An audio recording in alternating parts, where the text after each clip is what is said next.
Hey, Rachel Meadows here. Today I want to talk to you a little bit about noise sensitivity with dogs and Halloween. So let's get started. So it's something that obviously comes up at this time of year. It's a hot topic at Halloween, it's a hot topic at New Year's Eve, and it's usually one that kind of starts to brew around about 2 or 3 weeks before Halloween. I get lots of phone calls and lots of emails and Facebook messages asking about how to cope with their dog on Halloween and is there anything that people can do. Now, there's loads of things you can do. There's loads of really helpful things. You can make sure that your dog has a safe space. You can make sure that you don't leave your dog on their own on Halloween if they have a noise phobia. You can go to your vet and ask your vet for some behavioural meds or some anti-anxiety medication to help your dog get through that period of time while the bangers are going off. However, for some people who live like in housing estates, sometimes these bangers can go on from like the beginning of October until the end of November. Like, it's ridiculous. And then you're back into Christmas and New Year's and then you have it all over again. So sometimes it's not practical to dope your dog out of it for like a whole month. That's not okay.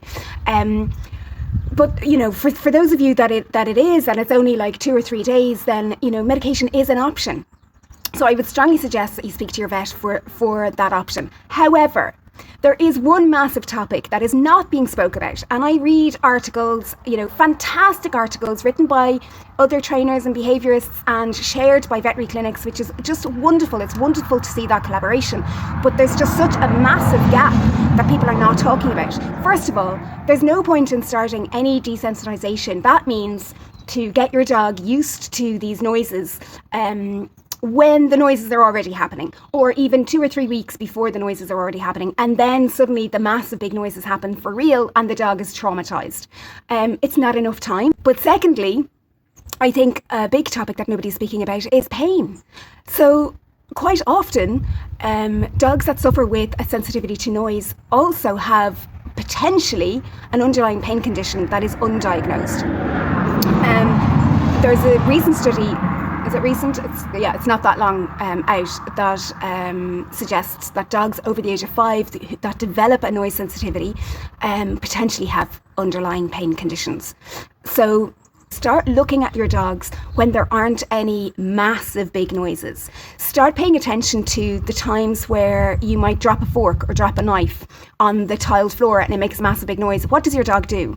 If there's like a loud noise, a sudden noise, like the backfiring of a motorbike, for example, or when a bus goes poof and lets out all that air, what does your dog do? If you're walking too close to traffic, does your dog startle with a car going by? Are there other times in your dog's life when it's not Halloween and it's not New Year's Eve that your dog has a sensitivity to noise? If that is the case, I really suggest, and I really hope that everybody takes on board that there could be something else going on. So reach out to a behaviourist, reach out to a trainer, reach out to your vet, and try to have a collaborative model of working with your dog. If there's any fears or phobias, then you really need to be working with a behaviourist, and you really need to be working with somebody that understands that there may be a medical component to this. So therefore, the vet has to be willing to work with your behaviourist, and your behaviourist has to be willing to work with a vet and or a physiotherapist.